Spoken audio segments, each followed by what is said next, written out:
ప్రభునామంలో వందనాలు తెలియజేస్తూ ఉన్నాను.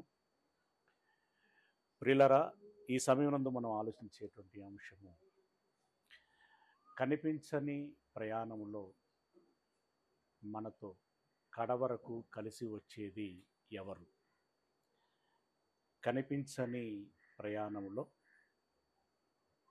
మనతో కడవరకు కలిసి వచ్చేది ఎవరు? ప్రియులారా, ప్రతిసారి శాఖిస్తాను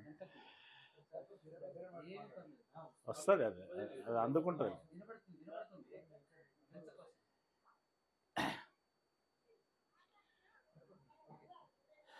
మనిషి విరామము లేకుండా సంపాదన సంపాదిస్తూ ఉన్నాడు. అలాగే మనవారనబడినటువంటి కుటుంబము, బంధుత్వము, స్నేహత్వాన్ని పెంపొందించుకునేటువంటి ప్రయత్నం చేస్తున్నాడు. అలాగే ఆసక్తి కొలది మంచి చెడు లేదా పాపపుణ్యాలని కూడా తన ఖాతాలో వేసుకుంటున్నాడు. అయితే ప్రతి మనిషి ఒక దినమున ఈ లోకాన్ని విడిచిపెట్టి మరెక్కడికో వెళ్ళవలసి ఉన్నది. అయితే తాను మరణించి వెళ్ళిపోయేటప్పుడు తనతో పాటు ఈ మూడింటిలో ఏంటేంటివి? ఒకటి సంపాదన, చెప్పాలరా. రెండవది కుటుంబము, బంధుత్వము, స్నేహత్వము. మూడవది పాపపుణ్యాలు, అంటే ధనబలం, జనబలం, గుణబలం. అవునా? పాపపుణ్యాలు అంటే గుణాలకు సంబంధించింది కదా, రైట్? ఈ మూడింటిని సంపాదిస్తున్నాడు. అయితే ఈ మూడింటిలో తాను మరణించి వెళ్ళిపోయేటప్పుడు వీటిలో వేటిని తన వెంట పట్టుకొని వెళతాడు? పెద్దాయన మీరు చెప్పాలి, కళ్ళద్దాయన.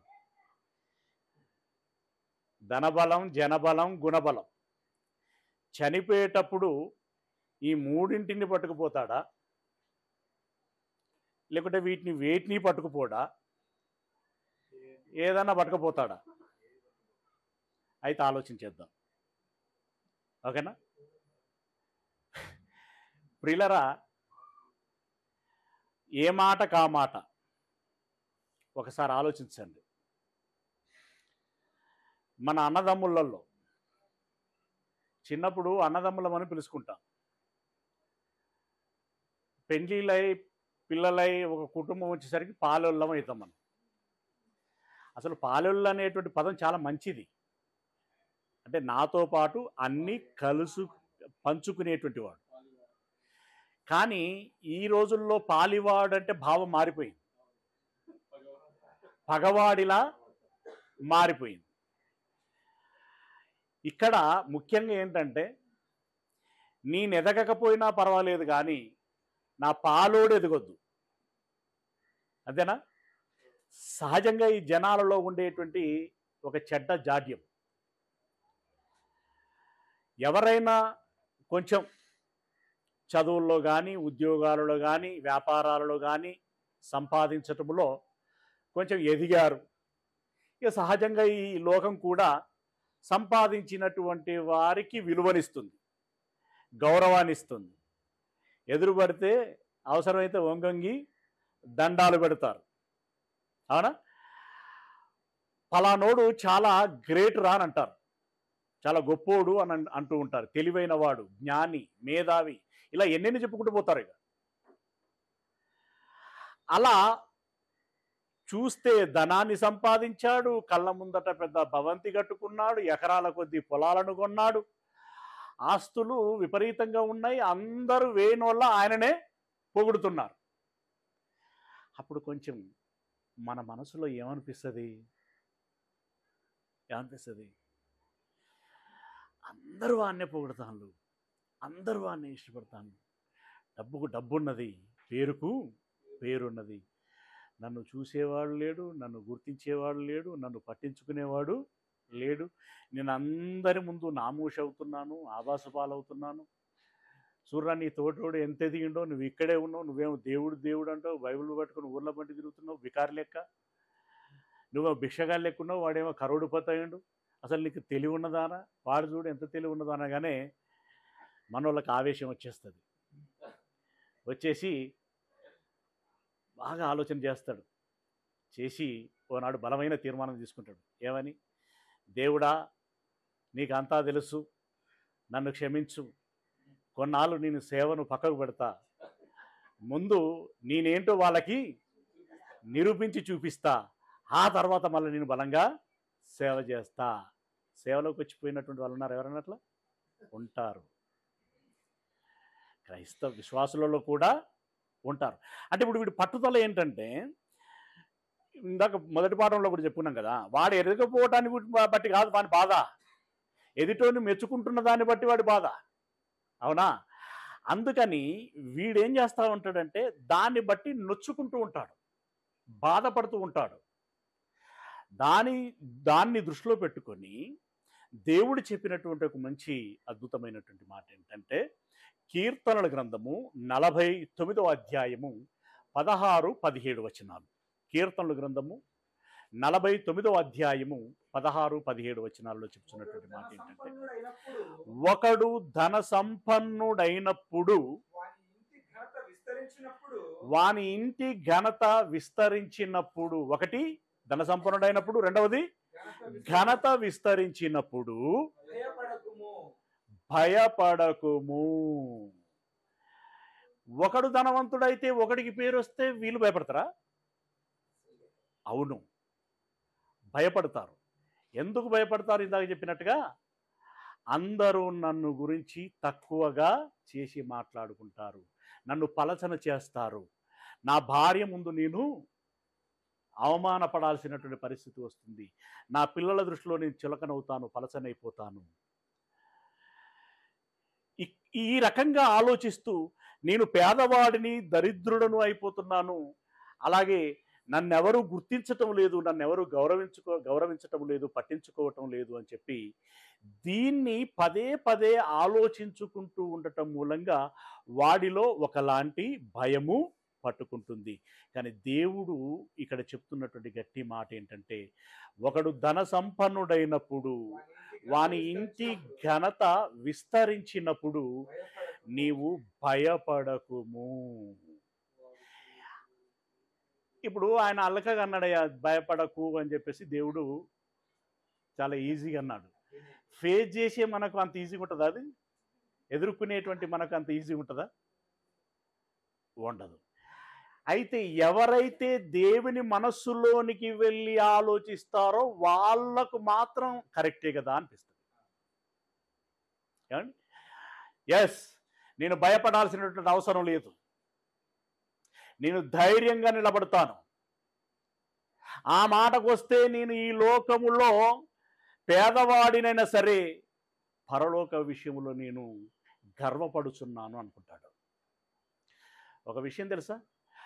వాడు ఉన్నత చదువులు చదివి ఉద్యోగాలు సంపాదించి ధనాన్ని సంపాదిస్తుండొచ్చు, లేదా పెద్ద పెద్ద వ్యాపారాలు చేసి ధనమును సంపాదిస్తుండొచ్చు, ఇంకేదైనా కుల వృత్తులు, రకరకాలైన వృత్తులను బట్టి వాడు ధనమును సంపాదిస్తూ ఉండవచ్చు.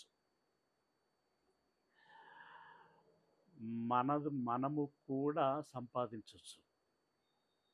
మంచి కీ చెప్తాను, ఈరోజు పట్టుకొని పోండి. దేవుని పేరు చెప్పుకొని మనం కూడా సంపాదించుకోవచ్చు. ఎవరు చెప్పకండి, మళ్ళీ మీ మనసులోనే పెట్టుకోండి. మళ్ళీ బయటకు చెప్పినాం అనుకో మనం దొరికిపోతాం. దేవుణ్ణి విశ్వాసులంగా సేవకులముగా ఉంటూనే మనం కూడా సంపాదించుకోవచ్చు. అది సహోదరుడు భగవంత్ దాస్కి తెలుసు, నాకు తెలుసు. మీకు మాత్రమే చెప్తున్నాను, మీరు రహస్యంగా ఉంచుకోండి. మనము కూడా సంపాదించవచ్చు. ఏంటో చూద్దామా? ఒకసారి చూద్దాం. తిమోతికి రాసినటువంటి మొదటి పత్రిక 6వ అధ్యాయము 19వ వచనము. తిమోతికి రాసినటువంటి మొదటి పత్రిక 6వ అధ్యాయము 19వ వచనము. వీళ్ళు సంపాదించినటువంటి కోటాను కోట్ల రూపాయలు, బిల్డింగుల మీద బిల్డింగులు, ఎకరాల కొద్ది భూములు, రకరకాలైనటువంటి పేర్లు, గౌరవాలతోటి బ్రతికెంత, బ్రతుకు కాలం ఎంత చెప్పండి? ఎంతకాలం బ్రతుకుతారు? సగటున 70-80 కదా, 70-80 సంవత్సరాలు. ఆ తర్వాత వీళ్ళు సంపాదించిందంతా ఏం చేస్తారు? ఎవరైనా పట్టుకెళ్ళటం మీరు ఎప్పుడైనా చూసారా? చూడలేదా? అబద్ధాలు ఆడద్దు. చూడలేదా? దింపుడు గల్లములో బంగారము నోట్లో వేయటం మీరు ఎప్పుడు చూడలేదా? చూడలేదా? బంగారం వేశారు కదా, కనీసం అదన్న పట్టుకుపోయాలి కదా. ఎక్కడ పట్టుకుపోవడండి? కాల్చేస్తే కరిగిపాయే, మట్టిలో పెడితే మన్నైపాయే, పట్టుకుపోయిందేమీ లేదు. నిజానికి బ్రతుకు కాలానికి కడుపుకింత అన్నం, కట్టుకోవటానికి వస్త్రం, ఉండటానికి ఇంత గూడు. దీనికి ఎంత చాలండి? ఎంత ఎంత అవసరం? ఓ 12 కోట్లు అయితే సరిపోతాయా?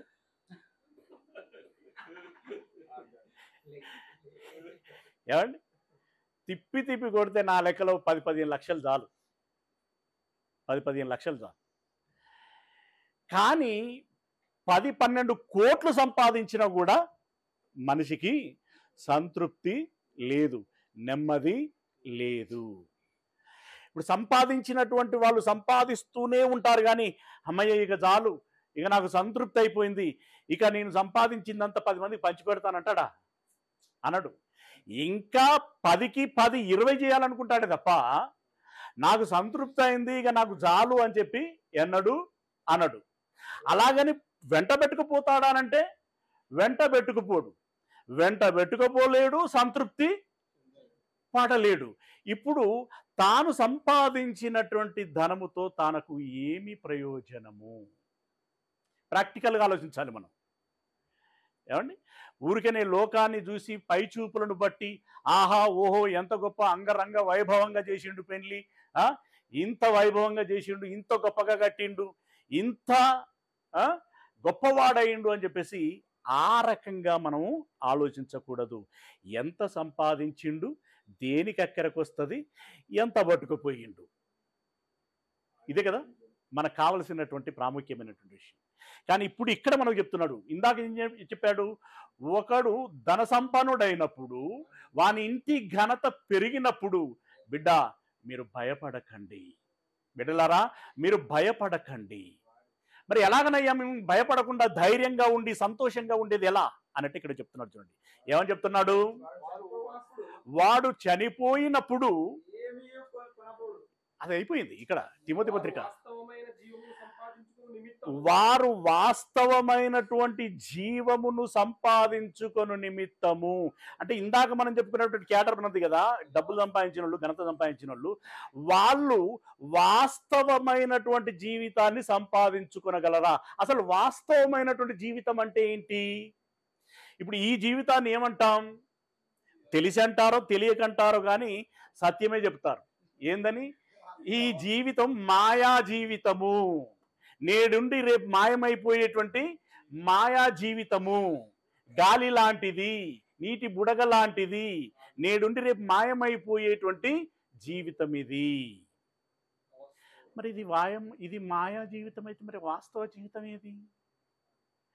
అసలైనటువంటి జీవితం మనం మరణించిన తర్వాతనే ప్రారంభమవుతుంది. అది శాశ్వతమైనటువంటి జీవితం.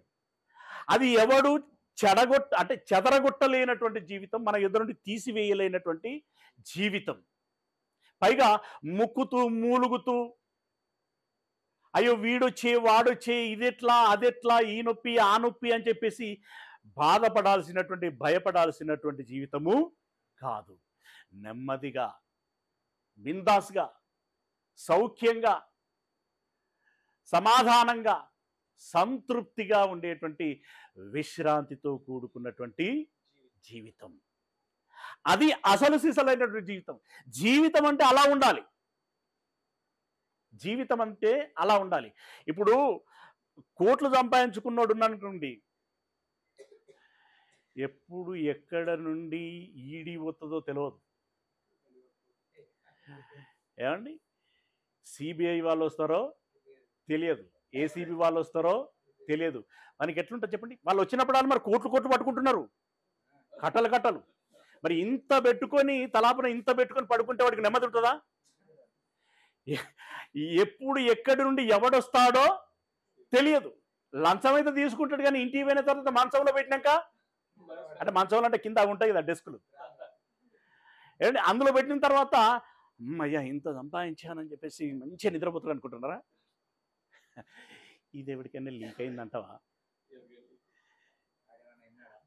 వాళ్ళు మరి వచ్చినా రావచ్చునా? ఈ రకమైనటువంటి భయములో, ఆందోళనలో ఉంటాడు. అడిగ నెమ్మది ఉండదు. అవునా? అడిగ నెమ్మది ఉండదు. అంటే ఈ సంపాదించుకున్నటువంటి సంపాదన ఈ లోకములో వాడిని నెమ్మదిగా ఉంచలేనటువంటి పరిస్థితి. కానీ వాస్తవమైనటువంటి జీవితంలో ఈ తలనొప్పులు ఉండవు. ఇప్పుడు వీళ్ళు ఎవరైనా వస్తారా అనేటువంటిది ఒకటైతే, ఇల్లు బొక్కగొట్టి లోపలికి ఎవడైనా దొంగ వస్తాడా అనేటువంటిది ఒకటైతే, ఏమండి ఆ భూ కబ్జాలు ఎవడైనా చేస్తాడా అని చెప్పేసి ఒకటైతే, ఎవడెట్లా బెదిరిస్తాడు ఏంటి అనేటువంటి పెద్ద పెద్ద టెన్షన్ వాళ్ళకి ఉంటూ ఉంటుంది. కానీ పరలోకములోనికి ఒకసారి మనం ప్రవేశించామంటే, దేవుని మహిమావరణములో మనము విశ్రాంతి నందుతూ ఆనందంగా, ఆహ్లాదంగా, దేవునితో పాటు కలకాలము దేవుని ఒడిలో సంతోషంగా ఉండేటువంటి జీవితం, అది నిజమైనటువంటి జీవితం, అది వాస్తవమైనటువంటి జీవితం. జీవితం అంటే అది, బ్రతుకంటే అది, సుఖం అంటే అది, సంతోషం అంటే అది. కొడితే గిడితే అలాంటిది కొట్టాలి. ఈ ఉండిపోయేటువంటి జీవితం నాకెందుకు? వెంటబెట్టుకోపోలేనటువంటి ఈ ధనం నాకెందుకు? ఈ ఊర్లో వీళ్ళు గొప్పోళ్ళు చిన్నోళ్ళు అని అంటే దానితో నాకేం పని? నా దేవుడు నన్ను అనాలి గొప్పవాడని, బలానా మంచి దాసుడు అని ఆయన నా భుజం తట్టి చెప్పాలి. ఇదిగో వీడు నా ప్రియ కుమారుడు, వీడి యందు నేను ఆనందించుచున్నానని చెప్పేసి ఆయన అనాలి. ఇతడు నా ఇష్టానుసారమైనటువంటి కుమారుడు అని చెప్పి ఆయన మనల్ని గురించి సాక్ష్యం ఇవ్వాలి. అంటే దేవుడి దృష్టిలో మనం గొప్పవారమై ఉండాలి. ఆ దేవుడి దృష్టిలో గొప్పవారముగా ఉండాలంటే, ఆ దేవలోకములో బ్రతకడానికి అవసరమైనటువంటి ఆధారమయ్యేటువంటి ఆదాయమును మనం సంపాదించుకోవాలంటే, ఆ ధనమును మనం సంపాదించుకోవాలంటే ఏం చేస్తే సంపాదించగలము? వాస్తవమైనటువంటి జీవితమును సంపాదించుకుని నిమిత్తము రాబోవు కాలమునకు మంచి పునాది తమ కొరకు వేసుకొని నిమిత్తం మంచి పునాది వేసుకోవాలి. మనకి బైబిల్లో చెప్తాడు కదా, ఇసుక మీద కట్టిన ఇల్లు, బండ మీద కట్టిన ఇల్లు. ఇందులో త్వరగా ఏది కట్టగలరు చెప్పండి? సింపుల్, ఏం ఇటుకలు తెచ్చుడు పెట్టుడే. కొంచెం గట్టి నేల రావాలి అంటే తవ్వాలి, మంచి బేస్మెంట్ స్ట్రాంగ్గా వేయాలి, కాంక్రీట్ తోటి, ఐరన్ తోటి అది నింపాలి, అక్కడ నుండి పిల్లర్లు లేపాలి. టైం తీసుకుంటుంది ప్రాసెస్, ఖర్చు కూడా ఎక్కువ. ఇసుక మీద అయితే టకటక పేర్చుడే. ఎంత త్వరగా వేరుస్తారో అంత త్వరగా ఢమాల్ అంటుంది. అవునా ప్రియులరా? ఇక్కడ సంపాదించేటువంటి సంపాదన కూడా, ఇక్కడ జీవించేటువంటి జీవితం కూడా ఇసుక మీద ఇల్లు కట్టినంత తేలిక. కానీ పరలోకములో సంపాదించేటువంటి సంపాదన బలమైనటువంటి పునాది వేసి ఇల్లు కట్టినట్టుగా సంపాదించేటువంటి సంపాదన. అయితే అది కూలుతుందానంటే కూలదు, శాశ్వతంగా ఉంటుంది. అందుకే అంటున్నాడు, వాస్తవమైనటువంటి జీవితమును సంపాదించుకుని నిమిత్తము రాబో కాలమునకు మంచి పునాది తమ కొరకు వేసుకొనుచు ఇక్కడ నుండి మీరు ఒక్కొక్క పాయింట్ రాసుకోవాలి. ధనాన్ని సంపాదించడానికి కీ పాయింట్లు అనమాట ఇవి. నెంబర్ 1, మేలు. ఏం మేలు? మేలు అంటే ఏం మేలు? ఓకే, ఆకలైన వాడికి అన్నం పెట్టడం, ఇందాక మనం చెప్పుకున్నట్టుగా వస్త్రాన్ని ఇవ్వటం, నీరు ఇవ్వటం, పరామర్శించటం, ఇవన్నీ మేలులు. అసలు సిసలైనటువంటి మేలు ఏంటి అనంటే, నేను రక్షించబడి నిత్య జీవములోనికి వెళుచున్నాను, నశించి నరకములోనికి జారిపోతున్నటువంటి వారిని జారిపోకుండా నేను సమయాన్ని వెచ్చించి, శ్రమను వెచ్చించి, నా ధనమును వెచ్చించి వారిని రక్షించి నాతో పాటు నిత్య జీవంలోనికి తీసుకెళ్ళాలి. ఇది నిన్ను వలె నీ పొరుగు వారిని ప్రేమించుమనేటువంటి దానిలోని పరాకాష్ఠ. అన్నం పెట్టడం ప్రేమే. ఇది ప్రాథమికమైనటువంటిది.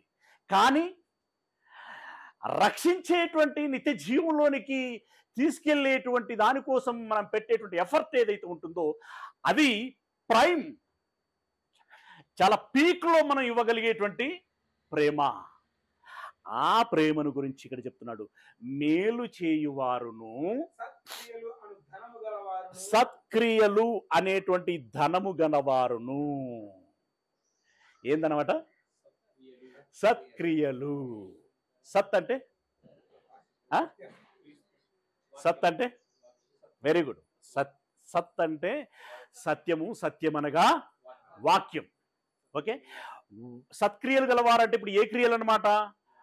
యేసయ్య ఏదైతే చెప్పాడు, లేదా దేవుడు ఏదైతే ఆయనకు చెప్పి పంపించి ప్రకటింపజేశాడో, అవునా, పరిశుద్ధాత్మ ద్వారా పలికింపచేశాడు, రాయింపచేశాడు, అంటే బైబిల్లో ఉన్నటువంటి వాక్య సంబంధమైనటువంటి వాక్యాన్ని అనుసరించి చేసేటువంటి క్రియ. ఈ క్రియలు, సత్క్రియలు అనేటువంటి ధనమును సంపాదించాలి. నువ్వు 40 సంవత్సరాల వయసు వచ్చి చూసేసరికి, లేదా 70-80 సంవత్సరాల వయసు వచ్చి వెనక్కి తిరిగి చూసుకుంటే నీ ఖాతాలో ఎన్ని క్రియలు ఉన్నాయి నువ్వు డైరీలో రాసుకుంటే చదివితే నీకు దమ్ము రావాలి, కానీ అయ్యో అప్పుడే అయిపోయినాయి అనిపించద్దు. అర్థమైందా? చదువుతుంటే దమ్ము రావాలంటే, అమ్మ ఇన్ని గానమా, ఏది ఎన్ని చదివిన ఒడుస్తలేవేంటి అంటే మొన్న వచ్చినప్పుడు తమ్ముడితో, బ్రదర్తో షేర్ చేసుకున్నాను. 375 గ్రామాలు కిరోసిన్తో నడిపేటువంటి ఆటోను పెట్టుకొని, సౌండ్ బాక్సులు పెట్టుకొని, వాగులలో వంకలలో అది మమ్మల్ని తీసుకుపోవాల్సింది ఉంటే అది లాగకపోతే మేమే దాన్ని నెట్టుకుంటూ ముందుకు పోయేటువంటి వాళ్ళం. వెళ్ళేది అన్ని జనుల మధ్యకి, పర్మిషన్ తీసుకునేది గ్రామ సర్పంచ్ని, కూడబెట్టేది వాళ్ళందరినీ. మేమే పక్కింటోళ్ళ దగ్గర బల్లలు అడుకొచ్చి వేదికలు వేసి మైక్ సిస్టమ్ పెట్టి వాక్యాన్ని ప్రకటిస్తే అద్భుతంగా వినేటువంటి వారు, మంచి రెస్పాన్స్ వచ్చేసేటువంటిది. కొన్ని ప్రతికూలతలు కూడా వచ్చాయి. ఆర్ఎస్ఎస్ వాళ్ళు ఎదురుపడ్డారు, కొన్నింటి దగ్గర పోలీసు వాళ్ళని పెట్టి సువార్త చేయాల్సిన పరిస్థితి వచ్చింది, రకరకాలైన పరిస్థితులు వచ్చాయి. ఎన్ని కష్ట నష్టాలు పడ్డామో ఆ పని చేసి వచ్చిన తర్వాత ఈరోజు మన అనుభవం ఏందని ముచ్చటించుకుంటే, అయ్యా ఆ సంతోషం కాదు, పట్టజాలనంత సంతోషం. అంటే ఎందుకంటే ఇలాంటి పరిస్థితులలో కూడా మనము సువార్త ప్రకటించగలిగాము. అర్ధరాత్రి గడిచిన ఒడిచేవి కాదు ముచ్చట్లు, ఏ ముచ్చట్లు కాదు. ఎట్టెట్లా పోయినాం, ఎట్టెట్లా కలిసినాం, ఎట్టెట్లా పిలిచినాం, ఎట్టెట్లా మాట్లాడినాం, ఎట్టెట్లా వాళ్ళు మనల్ని కలిసిన్లు, వీటి చుట్టే ఒక్కొక్కరు వల్ల వేస్తూ ఉంటే పడిన కష్టం అంతా మర్చిపోయే వాళ్ళం అండి. ఉదయానికి మళ్ళీ రిఫ్రెష్ అయ్యేటువంటి వాళ్ళం, మళ్ళీ బూస్ట్ వచ్చేది. సాయంకాలం ఎక్కడ? ఎవ్రీడే. ఈరోజు ఒక ఊరికి వెళ్ళామంటే ఇంకొక రోజు ఇంకొక ఊరికి వెళ్ళాల్సిందే. ప్రియులారా, పడిన పాటలు ఇక్కడ సత్క్రియలు. పడిన పాటలు ఏంటి అంటే సత్క్రియలు అనేటువంటి ధనమును సంపాదించగలగాలి. నేను ఇప్పుడు ఊవాచగా చెప్పాను 375 గ్రామాలు అని. మరి పట్టణాలు లేవా అందులో? ఇంకా ఇవి కాక పట్టణాలు ఉన్నాయి, జిల్లాలు లేవా? ఉన్నాయి, రాష్ట్రాలు లేవా? ఉన్నాయి. అదిగో వెనకాల సంపతను ఉన్నాడు. కర్ణాటక రాష్ట్రంలో భాష ఉన్నటువంటి ఆ రాష్ట్రంలో మా ప్రయాణం అండి. అన్నకో బండి ఉండేది, ఆ బండి మీద మేముండేది, బండి కింద కంకర ఉండేది, ఎత్తులు పల్లములు ఎత్తేసుకుంటూ పోతా అంటే చూడాలని ఆ సావిరంగా నడుము టింగుమనేది. అక్కడికి వెళ్ళిన తర్వాత అన్న రప్పించిన ఇక చూసుకొని తడక అంటే ఏం తడక, ఇది అవుతుంది. కానీ అద్భుతమైనటువంటి సేవ చేశాం. చరిత్రలో మరిచిపోలేనటువంటి మైలురాయి కర్ణాటక. మహారాష్ట్ర అండ్ కర్ణాటక అండ్ తెలంగాణ వీటి మధ్యలో ఒక ఊరు ఉన్నది, దాని పేరు జుక్కల్. నేనండి బాగా ఎక్స్పెరిమెంట్ చేసిన. అక్కడ నిలబడితే ఫోన్ పట్టుకొని మాట్లాడదామంటే అక్కడ సిగ్నల్ కొంచెం ప్రాపర్గా ఉండేది కాదు. ఇట్లా అడిగేస్తే మహారాష్ట్ర అని చూపెట్టేది సిగ్నల్. ఇది తీసి మళ్ళా కొంచెం ఇటేస్తే కర్ణాటక అనేది నిజం. ఈ ఉన్నాడు ఒక కాలు ఒక అక్కడనే ఉంటుంది, ఇంకో కాలు ఇటు జరుగుతుంది. మహారాష్ట్ర కర్ణాటక ఇటేస్తే తెలంగాణ. కరెక్ట్ పాయింట్కి వచ్చినవారు అనుకున్నాం మేము. 3 భాషలు ఎరిగిన ప్రజలు ఉన్నారు అక్కడ. ఆ ఊరికి వెళ్ళడానికి అన్న మహీంద్రా జీప్ ఒకటి పెట్టిండు. మహీంద్రా కమాండర్ అంటారు దాన్ని, కమాండర్ జీప్ ఒకటి పెట్టిండు. బాబా ఆ డ్రైవరు ధైర్యానికి మెచ్చుకోవాలి. జీబు నిండా కుక్కిండు, బ్యానెట్ మీద కూర్చుండబెట్టిండు. మరేదేమన్నా సాపు రోడ్డా? గుట్టలు, ఏనెలు, రాళ్ల మీద నుండి బండ్ల బాట, దాని మీద నుండి జీపు కొట్టిండు. దాంట్లో నుండి పోతుంటే కొసం ముట్టిత్తడాయి అనుకున్నాం మేము. కానీ బందోబస్తుగా తీసుకెళ్ళిండు, బందోబస్తుగా క్రియలు జరిగాయి. నిజంగా మరి ఆ సంపతన్న ఖాతాలో ఆయన ఒంటి చేత తినడానికి తిండి లేకపోయినా సరే తన ఒంటి చేత మేబీ వందలాది అని అంటున్నాను కానీ వేలు దాటుంటాయి అనుకుంటున్నాను. వందలాది క్రియలు చేశాడండి, వందలాది సెమినార్లు చేశాడు, వేల కొద్దీ ధనాన్ని ఖర్చు పెట్టిండు. పక్క వారిని ఒక్క రూపాయి అడగకుండా. చప్పట్లు కొట్టాలన్న కోసం మీరు. పక్క వారిని ఒక్క రూపాయి అడగకుండా వందలాది కార్యక్రమాలు చేశాడు. అవి ఏం క్రియలు? నిన్న కూడా మొన్న ఒక 15 రోజులు అయిందా, 4 రోజులు అయిందో మరి, 22 బాప్తిసాలు ఇచ్చేసాం అక్కడ. ఏమండి, నాగన్పల్లి అన్నవాళ్ళూరే. ఓకే, అలా తన పేరట క్రియలు. రేపొద్దున యేసయ్య వచ్చినప్పుడు ఆయన ముందు మనం అందరం ఉంటాం. మేము కనవడం అనుకోకండి, అందరం ఆయన ఎద్దట మనం ప్రత్యక్షం కావాల్సి ఉంటుంది. ఉన్నప్పుడు ఏం చేస్తాడు తెలుసా? అరే రమేష్ గారిని డైరీ పట్టుకురారా అంటాడు. నా డైరీ నేను రాయను, నాకు అంత కుదరదు రాసుకొని నా డైరీ. కానీ నా డైరీ, మీ డైరీలు, మన పర్సనల్ డైరీలన్నీ ఆయన రాసి పెడతాడు. వాడి తాలూకు గ్రంథాన్ని పట్టుకురమ్మంటాడట. ఎదరవరా అని అంటాడు. తెరిస్తే ఒక్కొక్క పేజీలో జరిగిన చరిత్ర, వెలుగులో జరిగిన చరిత్ర, చీకటిలో జరిగిన చరిత్ర, మంచి క్రియలు, చెడ్డ క్రియలు. విశ్వం అనేటువంటి తెర మీద, భూమి అనేటువంటి వేదిక మీద ఆయన చూపించేటువంటి సినిమా చూస్తే నోరెల్లబెట్టి అవునా అని అనుకుంటావు నువ్వు. ప్రియులరా, నీకు మంచి చేస్తే మంచే కనబడుతుంది, చెడు చేస్తే చెడు కనబడుతుంది. అయితే ఇప్పుడు ఆయన ఏం చేస్తాడట అంటే, నువ్వు ఒక సత్క్రియ నిమిత్తము పెట్టినటువంటి ధనం, ఒక సత్క్రియ కోసం నువ్వు పెట్టినటువంటి శ్రమ, ఒక సత్క్రియ కోసము నీవు పడినటువంటి పాటు ఏదైతే ఉంటుందో, వెచ్చించిన సమయం ఏదైతే ఉంటుందో, ఇప్పుడు ఈ సమయం ఇంకెక్కడన్నా పెడితే 4 రూపాయలు సంపాదించుకుంటాం కదా, ఈ శ్రమ ఇంకెక్కడన్నా పెడితే డబ్బులు సంపాదించుకుంటాం కదా, ఈ పెట్టుబడి దాచుకుంటే ఇంకేదేనికైనా అక్కడికి వస్తుంది కదా మనకి. కానీ అలా కాకుండా అంతా వెచ్చించాం. అయితే ఇది నీళ్ళలో పోసినటువంటి పన్నీరా, బూడిదలో పోసిన పన్నీరా? ఇది కాదు. మనం అనుకుంటాం ఒక కార్యక్రమం చేస్తాం, వస్తారు, వింటారు, ఎవరింటికి వాళ్ళు వెళ్తారు, తర్వాత ఏంటి మరి ఇప్పుడు అని అనుకుంటూ ఉంటాం. కొన్నిసార్లు ఇంత కష్టపడి ఇంత కార్యం చేసినా కూడా ఒక్కరైనా మారకపోయా అనిపిస్తూ ఉంటాం. నో, వాళ్ళు మారారా మారలేదా అనేటువంటిది నీ పని కాదు. అది నువ్వు దాని గురించి చింతించాల్సిందేమీ లేదు. మారారా మారలేదా అనేది కాదు, నువ్వు చేశావా లేదా అనేటువంటిది అక్కడ కౌంటు. నువ్వు ఇర్మియా గారు 40 కంటే ఎక్కువ అండి, సుమారు 40-50 సంవత్సరాలు ఆయన సువార్త ప్రకటిస్తే ఎంతమంది మారారు? ఒక్కడు మారలేదు. మరి ఆయన పరలోకం రాలేదా? వచ్చింది. అది మనం ఎంత సిన్సియర్గా, ఎంత నిజాయితీగా, ఎంత నీతిగా మనం పనిచేస్తున్నాము అనేటువంటిది చాలా ఇంపార్టెంట్. దీనికి కమిట్మెంట్ ఉండాలి, ఒక ముందస్తు ఆలోచన ఉండాలి, ఒక నిర్ణయం ఉండాలి, ఒక ప్రణాళిక ఉండాలి. దాని ప్రకారంగా మనం అమలు చేస్తూ ఉండాలి. నువ్వు పని చేసుకుంటూ వెళ్ళు, అలాగని గుడ్డిగా వెళ్ళమనట్లా. ఆలోచనాత్మకంగానే జ్ఞానయుక్తంగానే వెళ్ళు, కానీ ఎక్కడ నారాజు పడాల్సినటువంటి అవసరం లేదు. సత్క్రియలు అను ధనము గలవారును ఔదార్యము గలవారును తమ ధనములో ఇతరులకు పాలు ఇచ్చువారును. పాలు ఎట్లా పంచుతావు? ఈరోజు ఇక్కడ అన్నం తిన్నాం అందరం. ఎవరు పెట్టిళ్ళు? ఎవరి కష్టార్జితం? ఎవరో ఒకరు కష్టపడితేనే కదా అది ఇచ్చింది. అది కంట్రోల్ బియ్యం అయినా సరే కదా, అది ఎవరో ఒకరు కష్టపడి తెచ్చిందే కదా.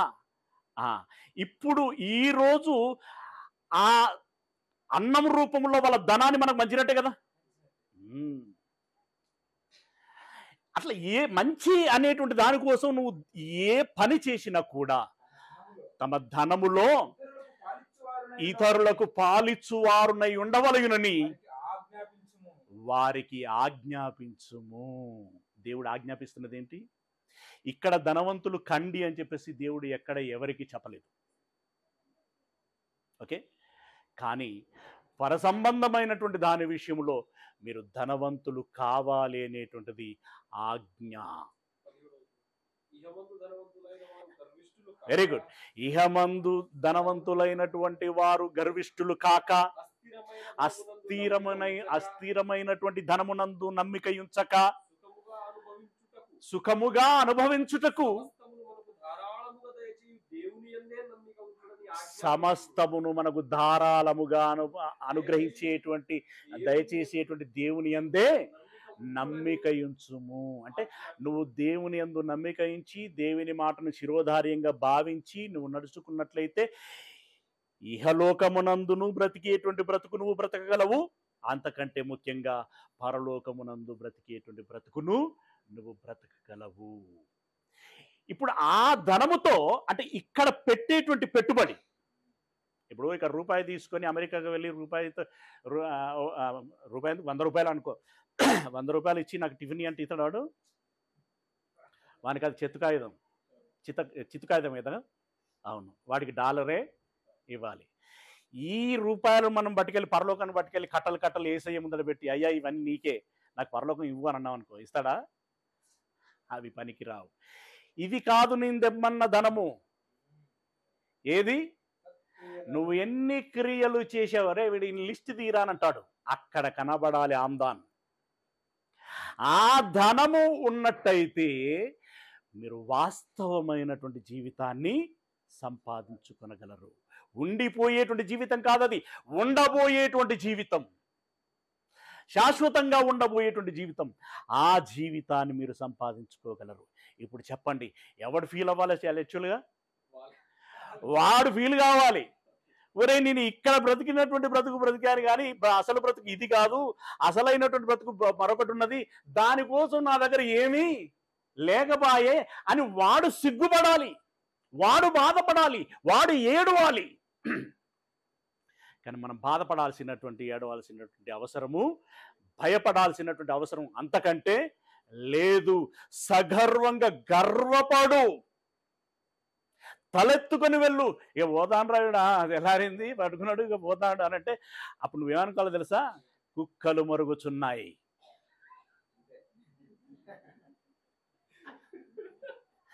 అంతే కదా, కుక్కలు మరుగుచున్నాయి, దేవా వీళ్ళకు మనిషి భాషను అనుగ్రహించుము. ప్రార్థన చేయాలి, అంతే కదా. ఇప్పుడు వాళ్ళు మరుగుతున్నారని కట్టె పెట్టుకొని కొట్టేది కాదు కదా ఇది. దేవా వాళ్ళకు మంచి భాషను అనుగ్రహించు. మంచి భాష ఎప్పుడు వస్తుంది? మళ్ళీ సువార్త విన్నప్పుడే వస్తుంది. అంటే ఎట్టకేలకి మళ్ళీ వాళ్ళకి సువార్త వినబడేటట్లుగా చేయము. నన్ను వాడుకుంటావో ఇంకెవరినైనా వాడుకుంటావో మొత్తానికైతే వాళ్ళకు సువార్త ప్రకటించుము. ప్రియులరా, పరలోక ధనాన్ని మనం సంపాదించుకోవాలి. బహుశా ఇక్కడ కూర్చున్నటువంటి వాళ్ళందరికీ కూడా ఒక్కొక్కరి ఖాతాలో ఒకంత ధనం ఉన్నది అని అనుకుంటున్నాను. ఉండుగాక. ఇప్పుడు లేకపోయినా రేపైనా సంపాదించుకుందరు గాక. దేవుడు అవకాశం ఇచ్చును గాక. అనా అదే నేను అనేది. మీకు అర్థమవుతుంది పాయింట్? పరలోక ధనాన్ని ఎక్కడ సంపాదించాలి? ఇక్కడనే. అక్కడ అనుకుంటున్నాం ఏంది? పరలోక ధనాన్ని ఇక్కడే సంపాదించుకోవాలి మనం. ఇప్పుడు ఇప్పుడు మన రూపాయలని ఎంబసీలోకి వెళ్ళి మార్చుకోవాలి మనం. ఓకే, కన్వర్ట్ చేసుకోవాలి. ఇక్కడ పెట్టేటువంటి పెట్టుబడి అంతా ఇప్పుడు పరలోక ధనంగా మారుతూ ఉంటుంది. ఇక్కడ మనం వాళ్ళకి ఇచ్చిన కొద్ది మనం బ్యాంకులో డబ్బులు దాచుకుంటామండి. మన పర్సులో ఉన్నదంతా బీరువాలో ఉన్నదంతా తీసుకెళ్లి బ్యాంకులో ఇచ్చేసాం, డిపాజిట్ చేసాం. ఇంటికి వచ్చేటప్పుడు ఉట్టి చేతులతో వస్తాం కదా. ఉట్టి చేతులతో వస్తేనే మన పేరట బ్యాంకులో ధనం పెరుగుతుంది. అట్లాగే ఇప్పుడు ఈ సత్క్రియలు అనేటువంటి ధనం సంపాదిస్తున్నప్పుడు మనకు ఉట్టి చేతులే కనపడతాయి. ఈ లోకానికి అసలే కనపడదు. ఇంకా ఈ లోక దృష్టిలో మనం ఒక బికారి. కానీ అసలు సిసలైనటువంటి సంపన్నులు, ధనవంతులు ఎవరైనా ఉన్నారు అనంటే క్రైస్తవుడు, పరిచర్య చేసేటువంటి క్రైస్తవులు. ఘనులు ఎవరైనా ఉన్నారు అనంటే అబ్రహామును మించిన ఘనుడెవడున్నాడు? ఎవరైనా హేబేలును మించిన ఘనుడు ఎవరు ఉన్నారు? ఏలియాను మించిన ఘనుడు ఎవరు ఉన్నారు? రూతును మించిన ఘనురాలు ఎవరున్నారు?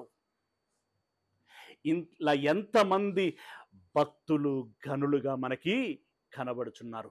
వారి సరసన మనం నిలబడగలగాలి. అదంతా ధనవంతుల సామ్రాజ్యం అవుతుంది. అంతేనా? చెప్పడానికి ఏంది మత్తుగా చెప్తారు? జీవించేటప్పుడే ఉంటుంది కదా. చెప్పుడు వేరు, ఇక్కడ జీవించుడు వేరు. వాళ్ళకి అట్నే చెప్తారు. మనం చేసేది మనం చేసుకుంటూ పోతాము అని అనుకుంటున్నారా? నో. ఓకే, ఇప్పుడు ఈ లోకంలోనికి వచ్చేటప్పుడు ఏమైనా తెచ్చామా? పోయేటప్పుడు ఏమైనా తీసుకుపోతామా? ఏం తీసుకుపోతాం? ఇదంతా మీకు తెలుసు. దిగంబరుగా వచ్చాము, దిగంబర్లంగా పోతాము. ఆ మాట అంటూనే కింద ఒక మాట అన్నాడు, ముఖ్యమైనటువంటి మాట. ప్రసంగి గ్రంథము 5వ అధ్యాయము 15వ వచనం. ప్రసంగి గ్రంథం 5వ అధ్యాయము 15వ వచనం. వాడు ఏ ప్రకారముగా తల్లి గర్భములో నుండి వచ్చెనో ఆ ప్రకారముగానే తాను వచ్చినట్లే, అంటే దిగంబరిగా ఎట్లొచ్చాడో తాను వచ్చినట్లే దిగంబరిగానే మరలా పోవును. మరి పోయేటప్పుడు కొత్త బట్టలు కప్పినాం కదా. కొంతమంది చనిపోయిన తర్వాత స్నానాలు చేయించి అన్ని రోజులు పెట్టాడు. అన్ని రోజులు సింపిరి గుడ్డలతోటే ఉంచుతారు. తల్లిదండ్రుల ముసలోళ్ళని అన్ని రోజులు పాత గుడ్డలతోటే ఉంచుతారు. ఇప్పుడు చుట్టపుళ్ళు వస్తారు కదా, వాళ్ళ ముందట పట్టుపంచ కట్టిస్తాడు. డెడ్ బాడీ మీద తెల్ల గుడ్డ కొత్తది, అత్తరు కూడా పోతాడు మళ్ళీ. అవునా? పాపం ఆ పోయిన ఆయన ఇవి ఏం పట్టుకుపోతాడు? ఏమి పట్టుకుపోయాడు. అదే చెప్తున్నాడు అక్కడ. ఏమంటున్నాడు? తాము వచ్చినట్లే దిగంబరిగానే మరలా పోవును. తాను ప్రయాసపడి, మర్చిపోకూడదు, సిన్సియర్గా ఏ వృత్తినైనా మనం గౌరవించాలి. దొంగతనం చేసేటోడు కూడా చాలా కష్టపడతాడు. మనం చేయమని చేస్తామా? చేయగలమా? మర్డర్లు చేసుడు కూడా చిన్న విషయం కాదు. అది మాఫియా. అందులో ఎంత పోటీ ఉంటుంది, ఎంత టఫెస్ట్. అయితే మంచి కోసం ప్రయాసపడేటువంటి వాడు ఉంటాడు, చెడు కోసం ప్రయాసపడేటువంటి వాడు ఉంటాడు. రైట్? తాను ఏ విషయంలోనైతే ప్రయాసపడతాడో తాను ప్రయాసపడిన ప్రయాసము కొలది ఏదైనను చేత పట్టుకొని పోడు. నువ్వు ఎంత ఉరికి ఏదో అంటారు, ఉరికురికి దంచిన గదే కూలి, నిలబడి దంచిన గదే కూలి. చూడాలని ఆ వెనకట దొరవాడు చూడాలి, దొరసానమ్మ చూడాలని చెప్పేసి ఆమె రాగానే దంచేదట. నీకు ఎంత దంచినా కూడా గంతే కూలి అని చెప్పేసి. నువ్వు ఇక్కడ ఎంత ఉరికినా కూడా నీకు వచ్చేది ఏమీ ఉండదు. నువ్వేమీ సంపాదించలేవు, ఏమీ సంపాదించలేవు. దిగంబరిగానే వెళుతావు. అంటే ఇప్పుడు ఈ ధనము, ఈ పేరును మనతో పాటు తీసుకెళ్ళలేము అనేటువంటి విషయం మనకు బాగా అర్థమైంది.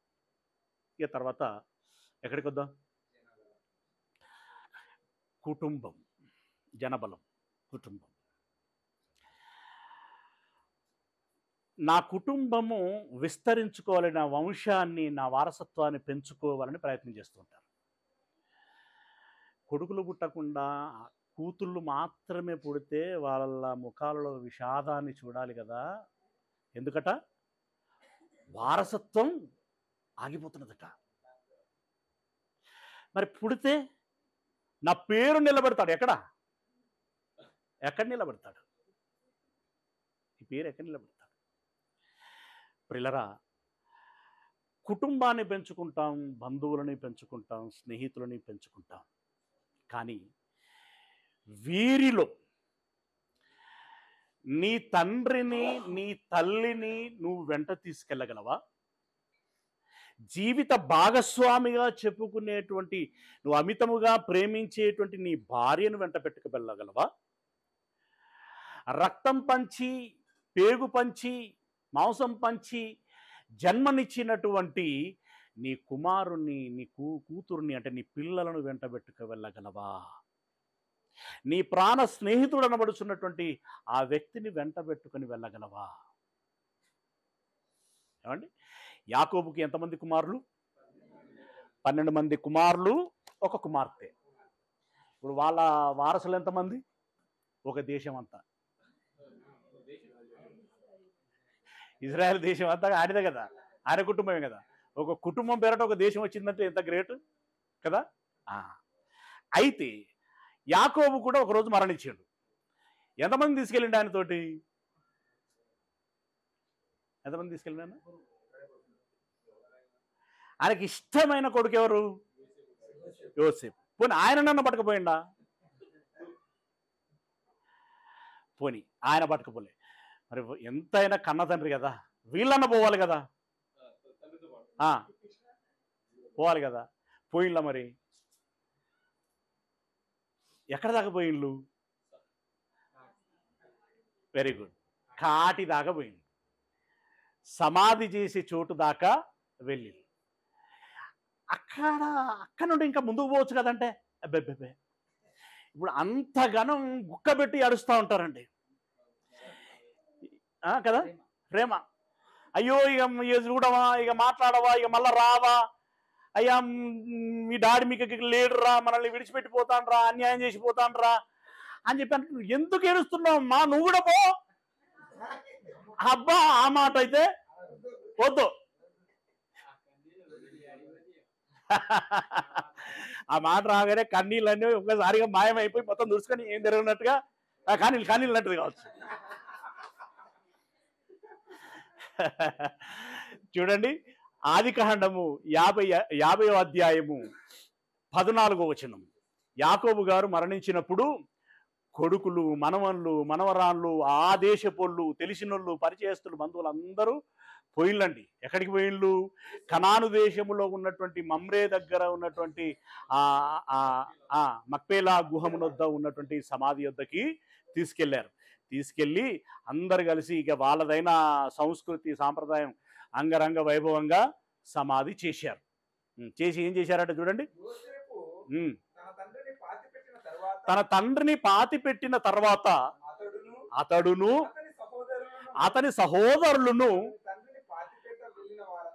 అతని తండ్రిని పాతిపెట్ట వెళ్ళిన వారందరూ, అంటే వీళ్ళే లేరు, కొడుకులే లేరు, ఇంకా చాలా మంది ఉన్నారు, వెళ్ళిన వాళ్ళందరూ తిరిగి ఐగుప్తునకు వచ్చిరి. సమాజేగానే పిచ్చే మూడు అన్నారు. మళ్ళీ రిటర్న్ అన్నారు. మళ్ళా మన మన జీవితం మనది, మన బ్రతుకు మనది, పోయినోడు పోయిండు, ఎక్కడికైనా పోనీగా, అంతే కదా, మళ్ళా బ్రతుకు పోరాటం. ప్రియులరా, అంటే మన వాళ్ళు అనబడిన వారు కూడా మనతో పాటు రారు, మనతో పాటు రారు. అసలు ఏంటిది? మనుషులు రావటం లేదు, ధనము రావటం లేదు. మనుషుల బంధం బ్రతికి ఉన్నంత కాలం నా వజ్రము, నా వెండో, నా బంగారమే. తల్లిదండ్రులు పిల్లలను పట్టుకుని ఎట్లా అంటా ఉంటారు? నా రత్నం అని చెప్పేసి గొప్ప గొప్పగా పెడతా ఉంటారు. చనిపోయిన తర్వాత ఆ బంధం ఏమవుతుంది? ఏమండి, ప్రసంగి గ్రంథం 12వ అధ్యాయము, మేబీ 7వ వచనము 6వ వచనం, వెండి తాడు విడిపోవును. అంటే ఈ వ్యక్తుల మధ్యలో ఉన్న బంధాన్ని దేంతో పోలుస్తున్నాడు అక్కడ? వెండి తాడు అని అంటున్నాడు. ఆ తాడు కూడా తెగిపోతుంది అంటున్నాడు. అది వెండిదైనా సరే తెగిపోతుంది అని అంటున్నాడు. వెండి తాడు తెగిపోవును, నా బంగారమే, నా బంగారమే అని ఈ చెంప ఆ చెంప లట్టుకున్న ముద్దించుకున్నావు కదా, ఈ బంగార పాత్ర అట ఏమవుతుందట? పగిలిపోవును. ఏమంటే శవం పగిలిపోతుందండి, తెలుసు కదా. శవం పగిలిపోయిన తర్వాత పగిలిపోయిన శవాన్ని ఇంటికి తీసుకొచ్చుకొని మీ బెడ్రూమ్లో పెట్టుకోండి అంటే ఎంతమంది సిద్ధపడి ఉంటారు? వద్దో అని అంటారు కదా. బంగారు పళ్ళెం పగిలిపోవును, దార యొద్ద కుండ పగిలిపోవును. దార అంటే నల్ల ట్యాప్ దగ్గర, అక్కడ కుండ నీళ్ళు పట్టుకొచ్చుకుందాని పోతా, అక్కడ కుండ పగిలిపోయింది అనుకోండి, నీళ్ళు అయిపోయింది, నువ్వు పట్టినాయన్ని. ఇది నాకు చాలా అనుభవం. నేను చిన్నప్పుడు వాగులో నుండి నీళ్ళు ఎత్తుకొచ్చేటోని. అప్పుడు ఎక్కువ కుండలు వాడుకలో ఉండేది. ఆ కుండ పట్టుకొని వస్తుంటే నిండుగా ఉంటే ఓతిరి ఉంటుంది, కొంచెం కాలైతే ఊపుతా ఉంటుంది. అది పొలం గట్ల వించెలు రావాలి. ఆ గట్టు వించెలు వస్తుంటే ఒక దగ్గరికి వచ్చేసరికి పూనకం వచ్చింది, అంటే అది ఊగింది. ఇటే ఎటువంటి దిబీళ్ళ పడ్డాం, కుండ పటాలన వలిగింది. ఇప్పుడు కుండ పగిలిన తర్వాత కుండ పోయిన పర్వాలేదు కదా, నీళ్ళని ఉండాలి కదా. కుండ పోతే నీళ్ళేడు ఉంటాయి, ఇక అన్నీ పోయినాయి. ప్రియులరా, తాడు పోయింది, పల్లెం పోయింది, కుండ పోయింది, బావి యొద్ద చక్రము పడిపోవును. అంతేగా సామాన్ చదువుకో అన్నట్టు. చక్రం అంటే బావి యొద్ద చక్రం ఉంటేనే లోన ఉన్నటువంటి నీటిని పైకి చేదడానికి వీలవుతుంది. ఇప్పుడు ఏది అవ్వదు, మన్నైపోయినా అయితే అయిపోయింది. ఓకే, అంటే మనుషులను కూడా తీసుకెళ్ళలేం. ఇక మూడవది ఏం బలం? గుణబలం. ఈ గుణంలో మంచి చెడు. మంచిని పుణ్యము లేదా పరిశుద్ధ దాని కింద భావించబడుతుంది. చెడును పాపముతో పోల్చబడుతుంది. వీటినన్నా మనం తీసుకెళ్ళగలమా అనంటే, ఇప్పుడు రహస్యంగా ఎవరైనా పాపం చేశారనుకోండి, ప్రపంచం చాలా డెవలప్ అయింది. రహస్యంగా పాపం చేసే వాళ్ళకు రహస్యంగా షూటింగ్ చేసే వాళ్ళు కూడా ఉన్నారు, లేరు? వాళ్ళకు షూటింగ్ చేస్తున్న సంగతి తెలియదు, మేమిద్దరం మాత్రమే ఉన్నామనుకుంటారు వాళ్ళు. అవునా? రహస్యంగా వాళ్ళిద్దరు మాత్రమే సంతోషపడుతూ ఉంటారు, సుఖపడుతూ పడుతున్నాము అనుకుంటూ ఉంటారు. తాత కొడుక ఇంత పనికి వచ్చినామని ఇంకోడు వాడు రహస్యంగానే షూటింగ్ చేస్తూ ఉంటాడు. తర్వాత అది సోషల్ మీడియాలో ప్రత్యక్షమవుతుంది. అది చూడగానే వీళ్ళ గుండెలు దబేలబలుగుతాయి. ఇది మనం రహస్యంగా చేశాం కదా, ఎలా బయటకు వచ్చింది అని తలబట్టుకొని ఏడుస్తూ ఉంటారు. ప్రియులరా, నువ్వు రహస్యమందు చేసినవైనా సరే, నీవు పబ్లిక్గా చేసినటువంటి పగటి యందు చేసినవైనా సరే, రాత్రులందు చేసినవైనా సరే, ఈ ప్రకృతికి కళ్ళు ఉన్నాయి, ఈ ప్రకృతికి చెవులు ఉన్నాయి. గోడలోని రాళ్ళు మొరపెట్టును అని అంటాడు. అవునా? ఇక ఆ భాషలోనికి వస్తే ఇప్పుడు ఈ కెమెరాలో ఉన్న సిమ్ములు అవన్నీ కూడా రాళ్ళే, అందులో సిలికాను రాయి నుండి వచ్చింది. సరే, ఇప్పుడు వీటన్నిటి విషయంలో ఇప్పుడు రహస్యంగా షూటింగ్ చేశాడు కదా. ఈ రహస్యంగా షూటింగ్ చేశాడు. ఇప్పుడు నా గురించే ఎవడైనా ఏదో షూట్ చేశాడు, తప్పుడు మాట మాట్లాడానో తప్పుడు పని చేశానో షూట్ చేసాడు. నేను అన్నాను, నా మనసులో నాకున్నది, ఇది నాకే తెలుసు, ఇంకెవరో తెలియదు నేను అనుకుంటున్నాను. కానీ నాకంటే ముందుగానే చేరవలసిన వ్యక్తికి ఆ వీడియోతో సహా వెళ్ళింది. ఎట్లా? అక్కడికి వెళ్ళటానికి ఎంత టైం? ఇప్పుడు వాట్సాప్ వీడియోనే ఉందనుకోండి, మెసేజే ఉందనుకోండి, ఈ వ్యక్తి నుండి ఇప్పుడు ఇది హైదరాబాద్, మద్రాసులో ఉన్నటువంటి వ్యక్తికి చేరటానికి ఎంత టైం పడుతుంది? సెకండ్స్ కదా. ఇది నేను వెళ్ళి అక్కడికి వెళ్ళి ఇట్లా అని చెప్పుకోవడానికి ఎంత టైం పడుతుంది? చాలా టైం పడుతుంది కదా. అలాగే మనం ఇక్కడనే ఉంటాం, కానీ మనం చేసినటువంటి పాపాలు మాత్రం ఇవన్న క్షణాలు పడతాయేమో కానీ, నిమిషాలు పడతాయేమో కానీ, ఇది మాత్రం మైక్రో సెకండ్లలో చేరిపోతుంది. ఎక్కడికి అనంటే దేవుని యొద్దకు చేరుతుంది. తిమోతికి రాసినటువంటి మొదటి పత్రిక 5వ అధ్యాయము 24వ వచనం. తిమోతికి రాసినటువంటి మొదటి పత్రిక 5వ అధ్యాయం 24వ వచనం. కొందరి పాపములు తేటగా బయలుపడి న్యాయపు తీర్పునకు ముందుగా నడుచుచున్నవి. మనం ఇక్కడనే ఉన్నాం, మన ఖాతాలో ఉన్న పాపాలు మాత్రం అక్కడికి పోయినాయట. అక్కడికంటే ఎక్కడికి? దేవుని యొద్దకి. మనం ఇక్కడే ఉన్నాం, మన పేరట ఉన్నటువంటి పాపాలు వాటి చిట్టా మాత్రం అక్కడికి వెళ్ళాయి. తర్వాత మరికొందరి పాపములు వారి వెంట వెలుచున్నవి. బతికి ఉన్నప్పుడు ముందుగా చేసిన పాపాలు ముందుగానే, అంటే అప్పుడే వెళ్ళిపోతాయి. లాస్ట్ చావు క్షణానికి చేసేటువంటి పాపాలు ఏవైతే ఉంటాయో మనం కూడా క్షణంలోనే వెళ్ళిపోతాం. మనం వెళుతూ ఉంటే మనతో పాటు మనం చేసిన పాపాలు కూడా మనతోటి వస్తాయి. అంటే నువ్వు వద్దన్నా నీతోటి, నువ్వు కావాలనుకున్న డబ్బు నీతోటి రాదు, నీవు కావాలనుకున్న బంధుత్వము నీతోటి రాదు. కానీ నువ్వు వద్దనుకున్నది, ఎవరికి తెలియొద్దు అనుకున్నది మాత్రం ఖచ్చితంగా నువ్వు వద్దన్నా నీ వెంట వస్తుంది. ఖచ్చితంగా నువ్వు వద్దన్నా నీ వెంట వస్తుంది. అవసరమైతే నీకంటే ఒక అడుగు ముందే వెళుతుంది. అవునా? అవును. అలాగే ఒక కొర్నేలు ఉన్నాడు. ఆయన లైఫ్ స్టైల్ ఏంటి? దేవుని యందు భయభక్తులు కలిగినటువంటి వాడు. అలాగే ధర్మకార్యములు చేస్తాడు. అలాగే తప్పకుండా దేవునికి ప్రార్థనలు చేస్తూ ఉంటాడు.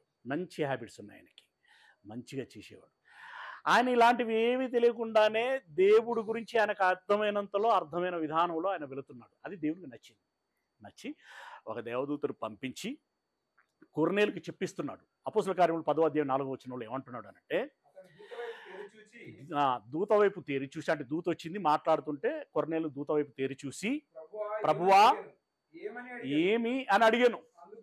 అందుకు దూత, నీ ప్రార్థనలను నీ ధర్మ కార్యములను ఎవరి సన్నిధికి? దేవుని సన్నిధికి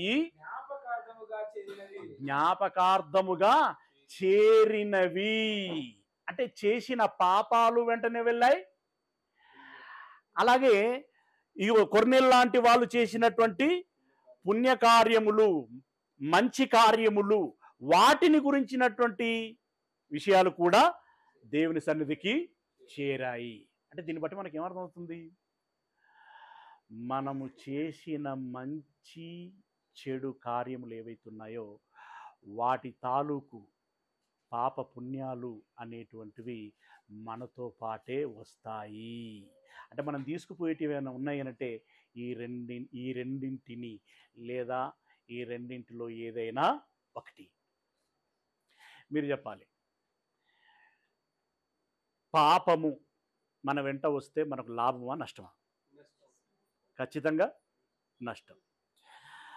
పుణ్యము మంచి మన వెంట వస్తే మనకు మంచిదా, మేలా, కీడా? మేలు ఖచ్చితంగా. పాప పుణ్యాలు రెండు వస్తే మేలాకీడా ఇది అందులో పుణ్యం ఉన్నది కదా. మంచి నీళ్ళల్లో విషం చుక్కొకటి పడ్డా విషయమే కదా. గనుక నేను అప్పుడప్పుడు సేవలో కాపర్తో పాటు పోతాను, అప్పుడప్పుడు సోపతి గాంతో ఇంకొక దగ్గరికి పోతాను అని అంటే ఆ భక్తి పనికిరాదు, ఆ క్రియలు పనికిరావు. రైట్. మన బ్రతికితే క్రీస్తు యేసు ఆశయాలు సిద్ధించులాగున అనాది కాలంలో దేవుని సంకల్పం ఏదైతే ఉన్నదో, నాకు పిల్లలు కావాలి, ఆ పిల్లలు నా కోసముగా ఉండాలి, వాళ్ళు పరిశుద్ధులను నిర్దోషులనై ఉండాలి అని చెప్పేసి ఏదైతే కోరుకున్నాడో ఆ ఆశయం సిద్ధించులాగున యేసు ఈ లోకములోనికి వచ్చి సిలువలో మరణించి అనేక శ్రమలు అనుభవించి సిలువలో మరణించి రక్తాన్ని కార్చినటువంటి ఆ త్యాగము ఏదైతే ఉన్నదో దానికి సార్థకత జరగాలి అనంటే, సార్థకత జరగాలి అంటే మనమును మన జీవితమును ఆ ఆశయం సిద్ధించేటువంటి విధంగా మనము ఖర్చు పెట్టగలగాలి, పని చేయగలగాలి. అవసరమైతే ఇందాక తమ్ముడు చెప్పాడు కదా అభిషేక్, అవసరమైతే ఇప్పుడు చెమటోడ్చాలి, ఎంతో శ్రమ పడాలి, అందులో పోవాలి, ఆఖరికి అవసరమైతే ప్రాణాలైనా పెట్టాలి. క్రీస్తు యేసునందు మృతులైన మృతులు ధన్యులు అని వ్రాయబడి ఉన్నది. ఎందుకు ఆ ధన్యత అంటే కింద చెప్తున్నాడు. వెంటనే ఏమంటున్నాడు? ప్రకటన గ్రంథం 14వ అధ్యాయం 13వ వచనం. ప్రకటన గ్రంథం 14వ అధ్యాయం 13వ వచనం ఏమంటున్నాడు చూడండి. ప్రభునందు మృతినందు మృతులు ధన్యులని వ్రాయమని పరలోకమునందు ఒక స్వరము చెప్పగా వింటిని. నిజమే, వారు తమ ప్రయాసములు మాని విశ్రాంతి పొందుదురు, వారి క్రియలు వారి వెంట పోవునని ఆత్మ చెప్పుచున్నాడు అని అన్నాడు.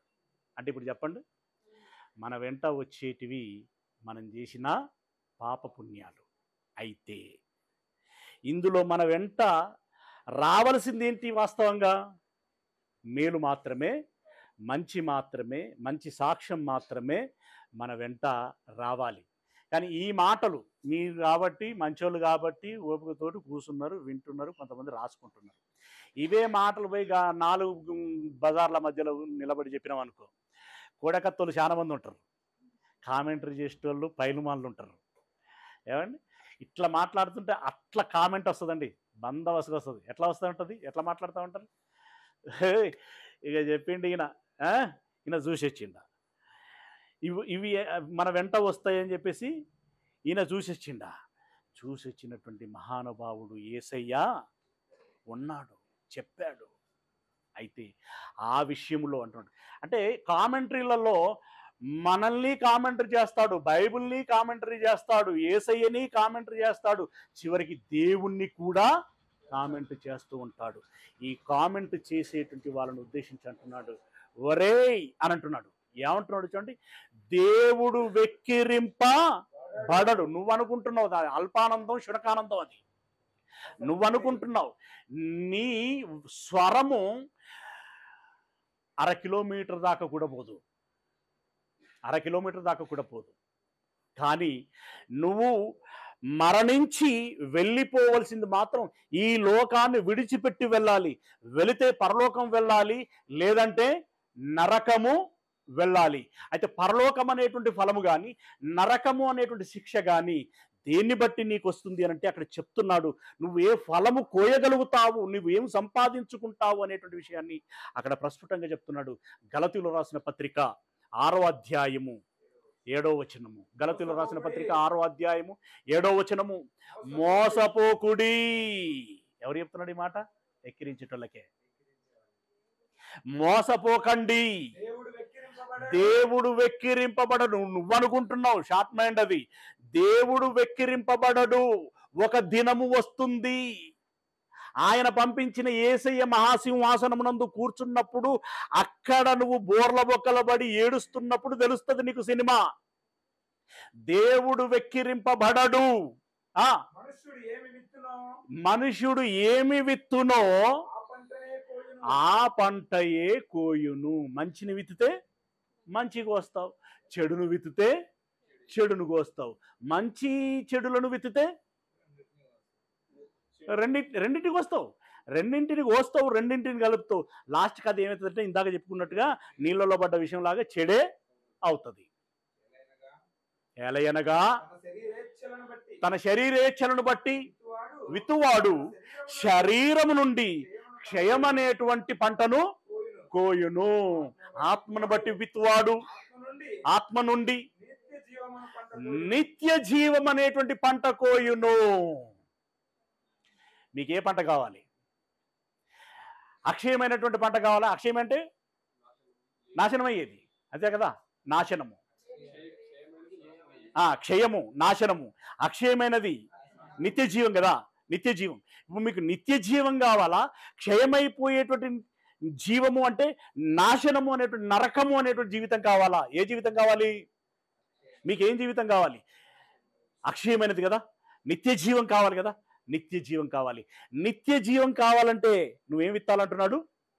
ఆత్మ సంబంధమైనటువంటి విషయాల్ని నువ్వు విత్తాలి. కనుక మీ యొక్క భక్తి జీవితంలో ఆత్మ సంబంధమైనటువంటి ఆలోచనలే చేయండి. ఆత్మ సంబంధమైన మాటలే మాట్లాడండి. ఆత్మ సంబంధమైనటువంటి క్రియలే చేయండి. ఆత్మ సంబంధమైనటువంటి నడకే నడవండి. పొరపాటున కూడా శరీర సంబంధమైనటువంటివి ఏవి చేయకండి. ఆ పనులను చేయమని ప్రోత్సహించేటువంటి వాళ్ళు చాలామంది ఉంటారు. వారి మాటల మాయల్లో పడిపోకూడదు, ఈ లోకాశల్లో పడిపోకూడదు. ఆత్మ సంబంధమైనటువంటివి మనకు చెప్పేటువంటి వారు కొద్ది మందే ఉంటారు. దాన్ని మనం సద్వినియోగము చేసుకోవాలి.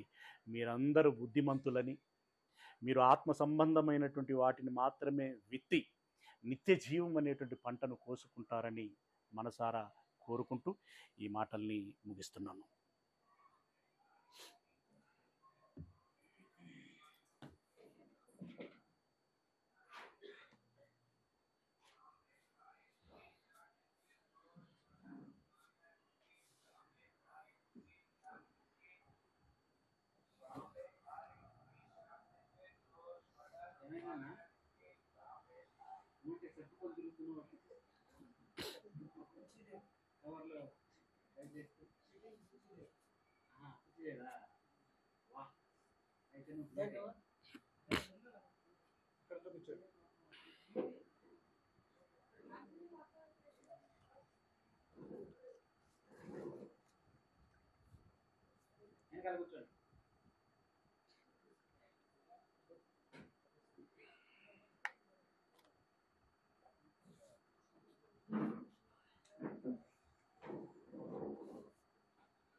ఇప్పటివరకు వెళ్ళేటువంటి మాటలను బట్టి జీవిత అనుభవాలు ఏమైనా గుర్తుకొచ్చాయా?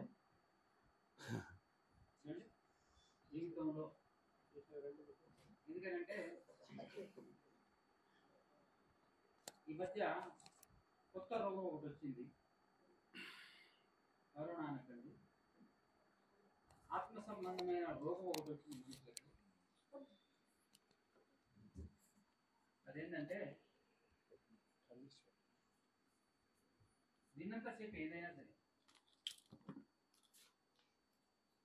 విన్న తర్వాత మళ్ళీ నార్మలే.